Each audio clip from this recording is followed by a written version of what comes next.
শনিবার এক অনুষ্ঠানের মধ্য দিয়ে আগরতলায় শুরু হলো ত্রিপুরা ওয়ার্কিং জার্নালিস্ট অ্যাসোসিয়েশনের দুদিনব্যাপী দ্বিবার্ষিক সম্মেলন এবং মিডিয়া ওয়ার্কশপ। এদিন এই সম্মেলনের সূচনা করেন শ্রম এবং সমাজ কল্যাণ ও সমাজ শিক্ষা দপ্তরের মন্ত্রী টিঙ্কু রায়। সেই সঙ্গে উপস্থিত ছিলেন সংগঠনের নেতৃত্বরা। প্রদীপ প্রজ্বলনের মধ্য দিয়ে সম্মেলন এবং কর্মশালার আনুষ্ঠানিক উদ্বোধন করে মন্ত্রী টিঙ্কু রায় বলেন, সংবাদ মাধ্যম রাজ্যের সমস্ত বিষয় তুলে ধরে। বর্তমান সরকার মানুষের কল্যাণে যে সকল কাজ করছে এগুলো তুলে ধরলে নতুন প্রজন্ম, বিশেষ করে যারা শিক্ষিত বেকার রয়েছে, তারা সরকারি চাকরির পিছনে না ছুটে নিজেরা উদ্যোগী হয়ে যে অনেক কিছু করা সম্ভব সেই বিষয়ে আগ্রহী হবেন।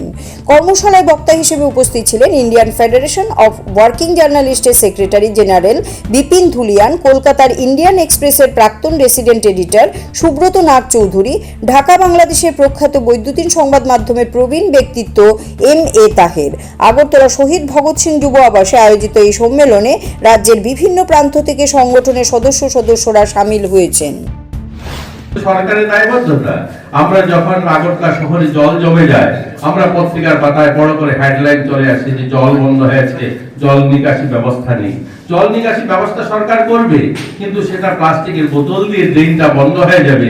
তার জন্য কি আমাদের সামাজিক দায়বদ্ধ কারণেই? তা আজ আমরা যদি অতীতকে দেখি, আমরা সাংবাদিকতা যারা করি, আমাদের এই ভারতকে স্বাধীনতা পাইয়ে দেওয়া বা এই ভারতের অনেকগুলো অপপ্রচার বা আমাদের বিভিন্ন ধরনের ভুল ভ্রান্তির থেকে বের করার জন্য কিন্তু সাংবাদিকদের একটা বড় ভূমিকা ছিল, আজও আছে। আমি সবার জন্য বলছি না, কিন্তু আমাদের আজও এই সমস্ত বিষয়গুলো আমরা দেখি। বালিকা বিবাহ সরকারি কাগজের পাতায় আসে যে বালিকা বিবাহ বাড়ছে আমাদের ত্রিপুরা রাজ্য। তো বালিকা বিবাহের জন্য সরকার বিভিন্ন পদক্ষেপ নিচ্ছে সেগুলোকে আটকানো, কিন্তু বাড়ির পাশের বাড়িতে আমার কাজের মহিলাটা আসছে বা পাশের বাড়ির লোকটা, সেখানে বিয়ে হচ্ছে, তার জন্য কি আমাদের সামাজিক দায়বদ্ধতা নেই? আমাদের সবাই মিলে এই যে সমাজের কুপ্রথাগুলো, সমাজের অবক্ষয়গুলো, সবাই মিলে সেই লড়াইটা লড়তে হবে।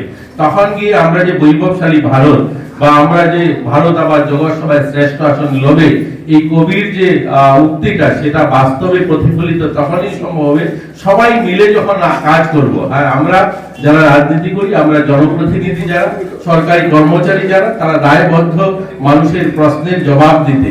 আমাদের কাছে মানুষ প্রশ্ন করতেই পারে, জবাব দিতে আমরা বাধ্য, কিন্তু প্রশ্নটাও তো আসতে হবে না?